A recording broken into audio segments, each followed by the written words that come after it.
Welcome to Founders Future, a podcast powered by Closers.io, where we dive into the journeys of innovative entrepreneurs and explore the road ahead of them and their companies. I'm your host, Olivia Salmons, and in each episode we'll uncover the stories behind impactful ventures, the challenges faced along the way, and the strategies driving their future growth. Today, I'm very excited to be joined by Keira Lanin, business coach and creator of Gear Up Digital Agency, LLC. Keira works with coaches, consultants, and online entrepreneurs to help them move away from low-ticket, high-volume business models and instead build premium offers to allow them to scale their income without burning out. Her work focuses on what she calls Millionaire offers, helping founders simplify their business, raise their prices, and attract higher quality clients while creating more freedom in their lives. Keira, welcome to Founders Future. Thank you so much for joining me here today. And thank you for having me here. I'm excited. Yes, as am I, and it's a pleasure to have you here. And I'm very excited to dive in. So, Keira, with all of my guests, I do like to start at the beginning of their journey. So if you don't mind briefly taking me back to what it was you was doing before you started up Gear Up Digital Agency, and then from there, motivation behind it. Oh yeah, it's a long story. So I did not start as a digital marketer or a coach, but I started in the Philippines. So since I was a child, I have this entrepreneurial mind. And for 10 years, I was the gold miner for the literal gold in the Philippines. And my kids, Okay. yeah. And then during COVID, no, after my kids' dad passed, we had to come here. Like my kids and I immigrated to the United States in 2015, and then that's how I started like doing all kinds of jobs, 3 jobs at a time. Like for a whole week, I'm doing those 3 jobs, being a prep cook, and later on, I was working as a chef, and then caregiving at night and weekends. I also help flipping houses for my friends, so I can have extra income to support my 2 children in Hawaii. And Yeah. during COVID, yeah, Wow. And then from there, and during COVID hit, and 2020, I was one of the workers that was laid off with my chef job because I developed a carpal tunnel syndrome from like overusing my hands. And mm-hmm. I didn't know what to do during COVID. So I started researching online what to do. I want to do the job that is not requiring my hands, the manual labor. So I came across with these ads that are all kinds of online business. And I chose the digital marketing agency. So my friend and I started in the Philippines as outsourcing business, which is business process outsourcing, and we created our team there. And then later on, I started my own here in the United States. Yeah. Love it. And moving on from there, so naturally, as you said at the start, always having that entrepreneurial spirit, and as you say, just working hard. I think those two marry together, and naturally, you come out with an amazing business at the end of it, which is really cool. And did you always kind of find yourself in the coaching and consultancy space? Was that somewhere you always thought you'd end up being as well? Yes, because I was a teacher in the Philippines. You know what? Yeah. Like I was in the college for 7 years, teaching, and like I like to coach people, young people, my kids, and like people that needs help. So I always love to help. Yes, I love that. And I think when you do always love to help people, naturally, everything else comes goods in life, in business, so it's just taking that step and as you say, leaning into that a little bit more. So let's dive into Gear Up Digital Agency a little bit more, just so the listeners can have some context moving forward. So Kira, at this point in, who would you say like is your ideal client? Like who is it you very, very much love to work with the most? And then from there, how is you help them? And how do you support them along their own journey? I've literally like worked for experts, most likely, and coaches that love to scale up their business, which is they're having trouble uh, offering their business. Like most people are offering low ticket because I did it for 5 years, and it gave me broke for 5 years. I didn't know what to offer because I over delivered and I did not charge that high. So I really love to help them. But in 2025, I came across with my coach, and that's how she helped me how to coach high ticket offers. Mhm. So yeah, that's the story of like I have a passion of helping those coaches and experts, entrepreneurs, whoever needs help, Love anyone. it. And as you say, moving from low ticket to high ticket, which is a big jump, especially if you are within that scene, it involves more selling, more marketing, just more confidence in yourself as well, which I think is a lot of the founders that I speak to very much struggle with, is knowing where their worth is in their offer and how much they can actually help people with their experience. So what is that like first initial challenge or issue that people tend to reach out to you with? So what was that? What is the first initial challenge or issue that the coaches or experts tend to reach out to you with? The initial challenge about like coaching is like how to create that offer and how to deliver it. Like the challenge is really is always there is to speaking to people and the Yeah. voices that you listen to all kinds of people like, oh, you're not good enough in coaching. Why do you do that? Like you don't have to listen to it and just keep doing what you're doing because you already know that you're talented enough to help people like coaches, experts.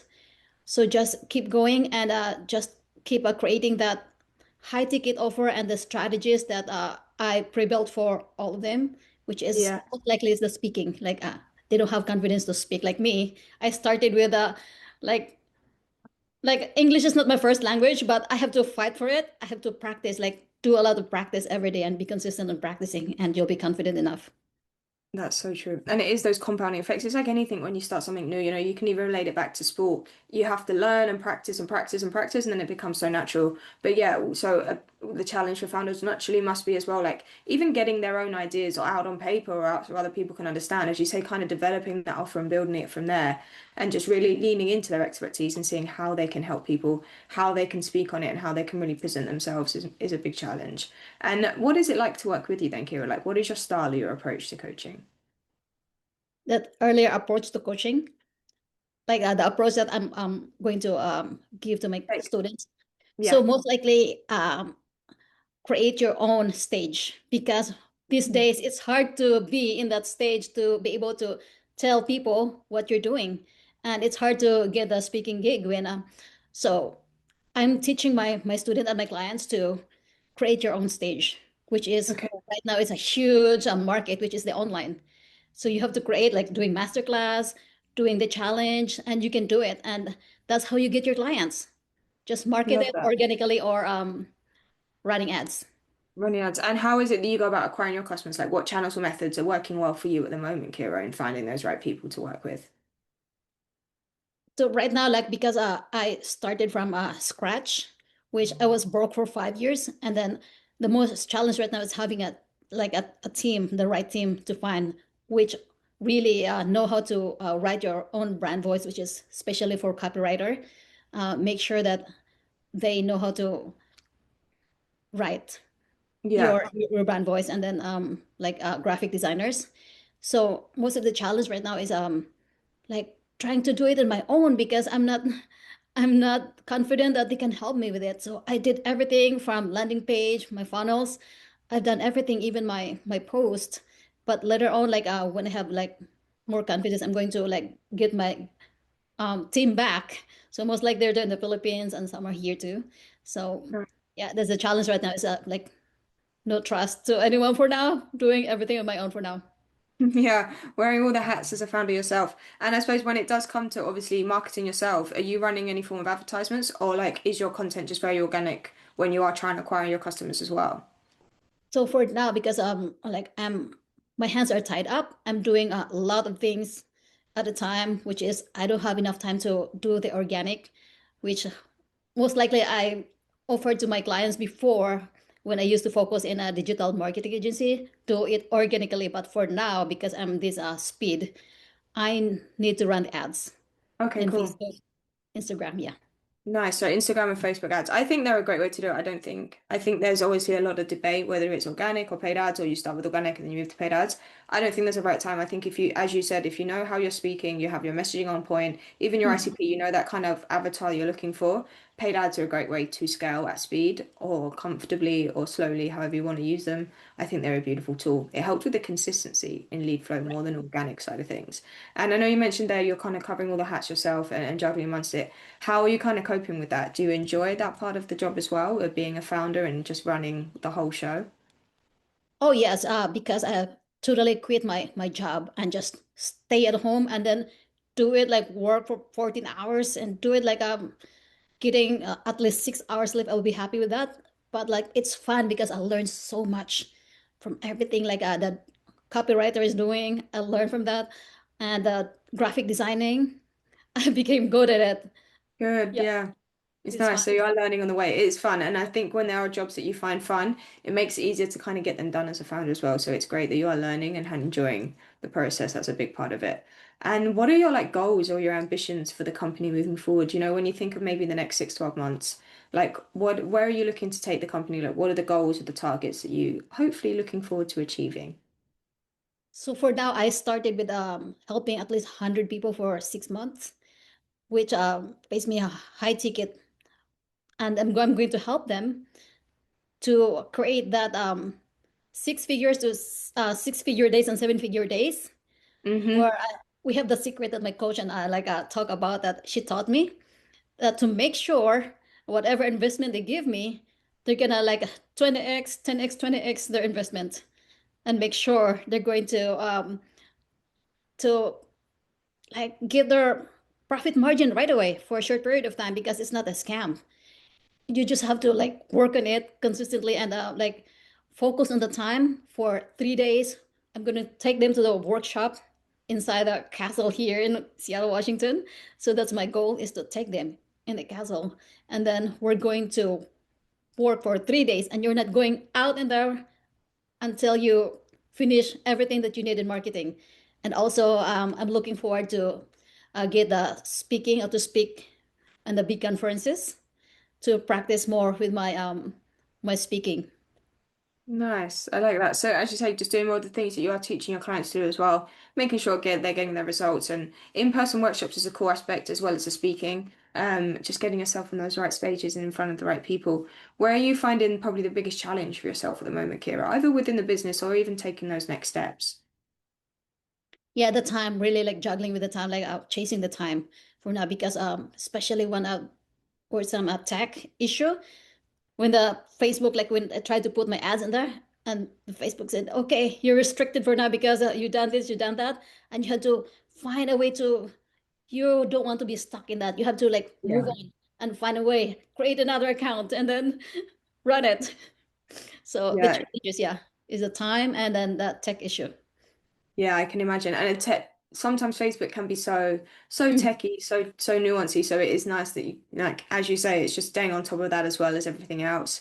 And Kira, I have one final question to ask you. So if you could go back in time to a younger self and you could only leave yourself with one piece of advice moving forward, something you know now, but that you didn't know back then, what would you say to yourself? So don't give up. Don't give up. Even don't listen to the noises because I used to listen to the noises before. Like you're not good enough. You cannot be a coach. Your English is not even perfect or not even good enough. So I listened to people before because that most painful part is those people that are talking to you that you're not good enough are the Yeah. people that you love and the people you with and your family. So just don't listen to it. Keep going, keep experimenting, and just move on. Whatever like vision that you have in your mind, execute it. And no matter how hard it is, just keep going. Yes, just keep going. As you say, everything is hard when you start, so just push through that and never give up. And Kira, thank you so much for joining me today and for sharing your incredible journey and insight with us. Where can our listeners reach out best to work with you or connect with you if they would like to do so? So you can find me anywhere in social, in Instagram and LinkedIn and Facebook. And I have this YouTube that I'm planning to scale in the future. But like anywhere in social media and TikTok, just Keira Lanshan, and you'll find me there. And oh, you can find everything that I do in my social Mhm. media, Keira Lanshan. Beautiful stuff. And Kira, thank you again for joining me. I really appreciate your time today. And to our listeners, if you enjoyed today's episode, Please be sure to go and check out Keira Lanin, as she just said, anywhere on social media. Drop her a message. I'm sure she would love to hear from everybody. And do not forget to subscribe to Founders Future via wherever you listen to your favourite podcasts. And if you are a business owner, specifically a coach, consultant, or agency owner, and you're really looking to scale your business and you want to enhance your sales and marketing efforts, visit closers.io to hop on a call with one of our team and discover how we went from $0 to $30 million per year in less than 3 years. But until then, keep on climbing, and we'll see you on the next one.